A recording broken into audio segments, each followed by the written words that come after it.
Hello and welcome back to the channel. It is the middle of the week and teams have started to be announced for this weekend Super Rugby round number 5. We have 8 matches in total. That means 2 teams are having a bye this weekend. That is the Blues and that is the Lions. Now these parts, I think over the last couple of rounds, I'm starting to get a bit too long of these pieces. I want to get them nice and short, so I'll be hopefully over these coming rounds as well, especially trying to cut back a little bit, make these nice and easy for everyone to get through, have a bit of an insight into where to go maybe for your tips this weekend. So without further ado, let's dig straight into it. Our first match of round number 5 is in New Zealand, and it is the Hurricanes versus the Kings. 2 teams coming off 2 very, very different results last weekend. As we know, the Hurricanes very impressive in the second half. They were brilliant in round 4 up against the Western Force, who, for their credit,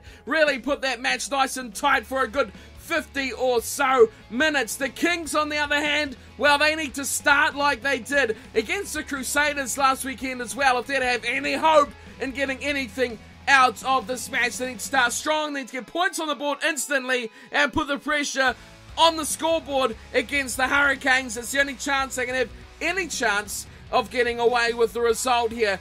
In my opinion, it should be a bit of a thrashing once again. It should be Hurricanes all the way in a replay of what the Crusaders did last weekend. I think the Kings, they'll just want to be going back home to South Africa, a place where maybe the conditions and their crowd can help them get a semi-decent result.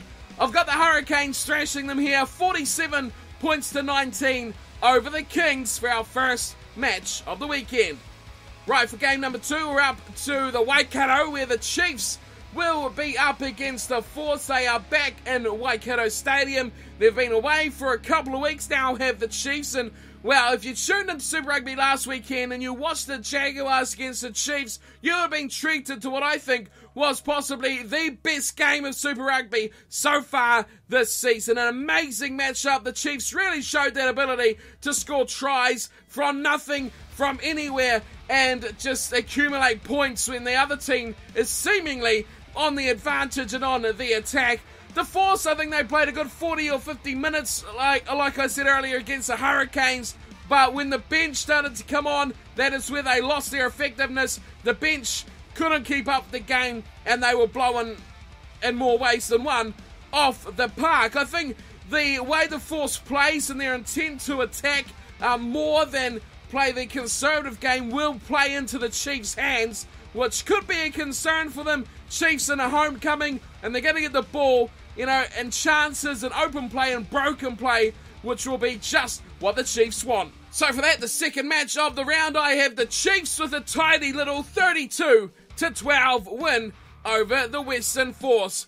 On to matchup number 3 of the weekend, and we're over to Melbourne, Amy Park, where the Rebels will be hosting against the Highlanders. Now, this is an interesting match because what we seen last week of the Highlanders was an amazing 40-50 minutes, and then they got swamped by some determined Waratahs. Now, we look back to this week, while the Highlanders were amazing, I think they should be really concerned about how they capitulated in that last 20-30 minutes of that match. But the presence of mind and the comforting factor is that there's always that ability. We know the Highlanders can flick that switch and they can just do the unthinkable and score some absolutely phenomenal points.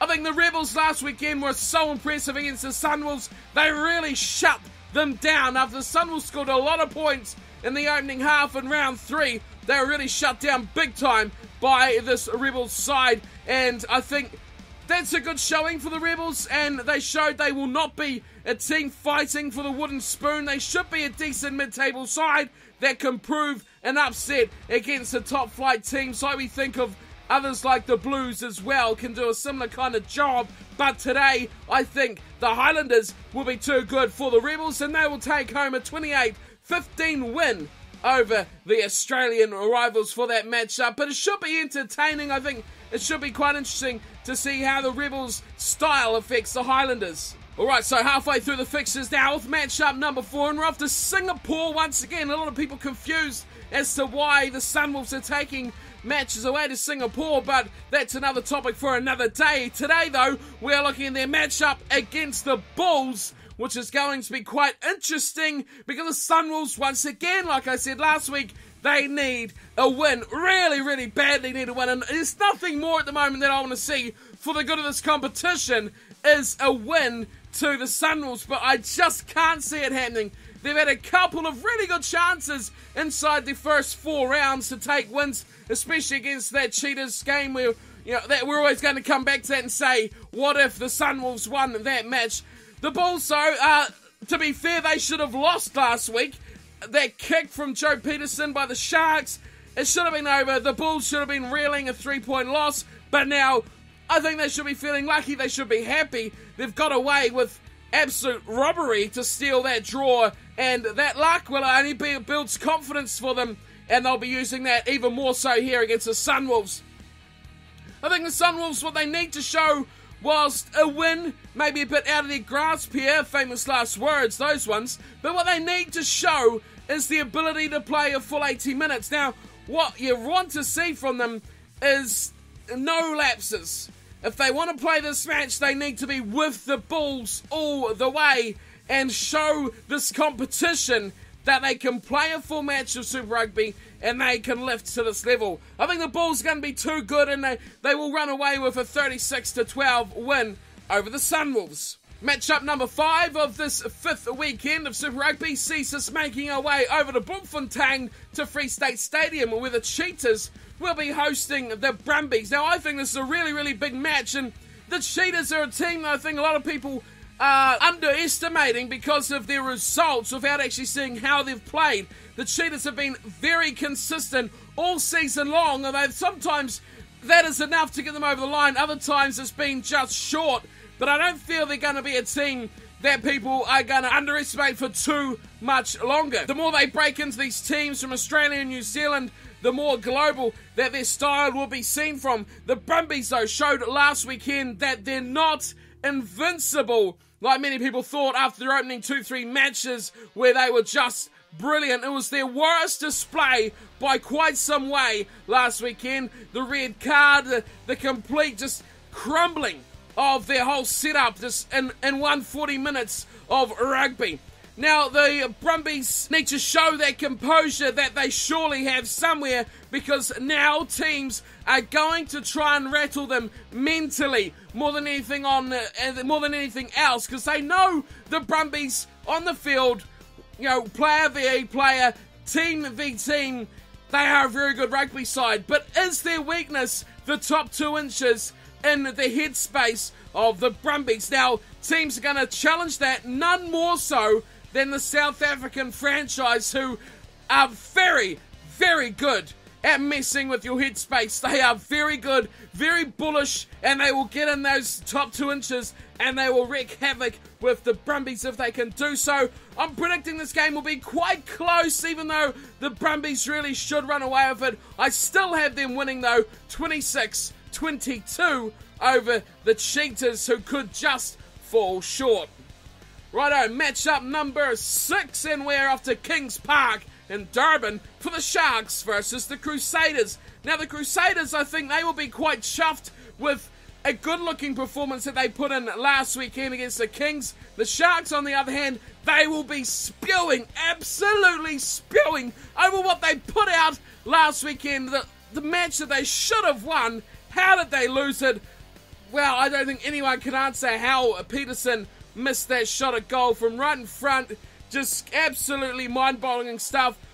They definitely should be 4 from 4, but still, they're the only team in the competition not to lose a match, which in itself is very impressive after 4 rounds. Now, the Crusaders, as I said, they look very good last weekend, but the Kings are not a team you should take too much from, and I think that the Crusaders will struggle against the way the Sharks play. Their defensive organisation is top-notch, and the Crusaders, when their attack doesn't get that incentive it needs, can very much fall apart, and the Sharks, I fully expect, to take advantage of that. When they get their game attack going in the second half, the Sharks should snip it right at the end, 38-30 over the Crusaders. Okay, so we've seen something really amazing in round 4 with the Jaguars at home, and that's where they are again, Buenos Aires, for their match against the Stormers. Now, this is huge. This is a really big match because the Stormers are really up there. They're one of the top sides in the competition this year. South Africa are really putting up a number of top-class teams this season, and you got to wonder and expect big things from the Springboks this year. Now, this is a match that I'd love to see the Jaguars win, not because of anything I have against the Stormers. I'm quite a big Stormers fan, one of my favourite South African franchises, but the Jaguars really need to win. Like the Sunwolves, they need that win just to keep those critics off their back. I don't see it happening here against the Stormers either, but I would happily be wrong about that. It's such an amazing team, the Jaguars. So much talent, so much excitement, the willingness to throw that ball around and just take the chances and play that exciting brand of rugby. The Stormers showed just what they're about with that impressive win over the Brumbies last weekend, and I think what's really going to test the Stormers team is when they tour, which is very late on in the competition as well. They need to keep winning, and they could really nullify the effect that tour could have on their season. I think for the Jaguars, this could be pretty similar to their opening match against the Cheetahs, but I think the Stormers will have just enough to pip the Jaguars. I'm going 24-16. Stormers with the win, but like I said before, I will be extremely happy to be wrong because I love watching this Jaguars team play. I really do enjoy their style, I enjoy their attitude, and I just love watching the Jaguars every single week. Alright, so our final match of round 5. It is the Reds at home, Suncorp Stadium in Brisbane, up against the Waratahs. Now this is a big clash, Queensland versus New South Wales. In Australia, this is massive. This is state of origin on the league level. This is a pretty big game, although maybe losing its effect a bit with the way the Reds are playing. But still, it's that thing where the two sides just love to beat the other. It's an age-old classic derby match, if you would call it that, for those from the Northern Hemisphere familiar with that sort of thing. It is quite a battle between these two states. Now, the Reds and the Waratahs, what do we expect to happen here? First off, the home team, and I think they've been very much improved. A lot better since they ditched their coach a couple of weeks ago. The result against the Blues, getting a draw, massive. That's massive. Just to get those points on the board. They've developed themselves a new game plan that really works their strengths. I think if they stick to that once again against the Waratahs, a team that can be conducive to making quite a few mistakes as well, the Reds could do much like they did against the Blues. They could feed off their defence, force their opposition into mistakes, and then they have that real ability to counter-attack. Like has been mentioned before as well, they've ditched that really deep attacking line. They've gone with something more productive where they can get their big outside backs that love to run with the ball in hand into the game, into the fray where they can do some damage. As for the Waratahs, they need to put on a show here. They really need to do something impressive. They've been average against the Brumbies. They're average against the Highlanders for 50 minutes as well. They need that last 20-30 minute period against the Highlanders. They need that for a full 80 minutes. And there's nothing more than their fans would love to see than against the Reds of all teams as well. Now the forward battle is where I'm predicting this one to be massive because the Reds have been pretty good in the forwards, and that is an area where they've dominated, especially like the Blues, who have a decent forward pack as well. They did dominate, and the Waratahs are a team that have struggled when it comes to their forwards as well, especially in the scrums and things like that. Again, that is where this game could ultimately be decided. If the Reds can get dominance up front, they could be well on their way for an upset against the Waratahs. Now, who thought I'd be saying that 3 weeks ago when they looked so abysmal that it was just looked like a matter of time before they were going to get the wooden spoon. Just about could have given them the wooden spoon in round 2 the way they were playing. If the Reds can win it up front, they could bring this very close. But all in all, I'm expecting the Waratahs backline to stay away from the scrum battle, and they should run away with a 33-12 win over the Reds. But that game could be very different to what I'm expecting there. Alright, so that wraps me up here for today's look at this up-and-coming weekend of matches. There's a few crackers in there as well. So remember to get your picks in the comments below. We had some absolutely phenomenal picks last week as well. So close, just a point or two out. Was amazing for people to get that close to the actual prediction. So get your predictions in the comments below, or on Twitter, or anywhere else you get hold of me. And enjoy your rugby this weekend, guys.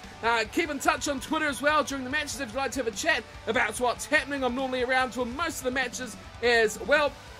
So I hope to see many of you on there this weekend. But until we meet again, thank you all for tuning in and watching. Hope you've enjoyed. Leave your thoughts, comments, and predictions below. And I'll see you all next time. Until then, take care.